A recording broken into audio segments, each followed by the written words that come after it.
ஒரு மந்திரத்தை எப்படி சொல்லணும், எப்போ சொல்லணும், மந்திரம் சொல்லும்போது கூட என்னவெல்லாம் சேர்த்து சொல்லணும், அது முத்திரையா அல்லது ஏதாவது வாசனையா அல்லது சுவாசத்தை ஏதாவது மாற்றணுமா, அந்த ரகசியம் மட்டும் தெரிஞ்சால் போதும்.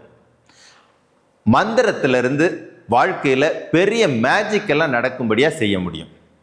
மந்திரத்தில் எத்தனை வகை இருக்குது, எந்தெந்த மந்திரங்களை சொன்னால் என்னென்ன பலன் கிடைக்கும், எந்தெந்த மந்திரத்தை எந்தெந்த மந்திரத்துக்கு கூட சேர்த்து சொன்னால் என்ன பலன் கிடைக்கும் அப்படிங்கிற ரகசியம் மட்டும் தெரிஞ்சால் போதுங்க. மந்திரத்தை வச்சே வாழ்க்கையில் பெரிய பெரிய மாயாஜாலம் எல்லாம் கூட பண்ண முடியும். அப்படி ஒரு அதிசயமான ஒரு உபதேசம் மந்திர சாதனா. ஒரு நாள் உபதேசம். சொல்லக்கூடிய மந்திரங்களை பற்றின அறிவை மட்டும் சரியாக புரிஞ்சு நீங்கள் சொன்னீங்கன்னா உங்கள் வாழ்க்கையில் நிறைய அற்புதங்களை செய்ய முடியும். அப்படி ஒரு அற்புதமான உபதேசம் மந்திர சாதனா பழனியில் நடக்க இருக்குது. வாய்ப்பை பயன்படுத்திக்கோங்க. குருவே சரணம்.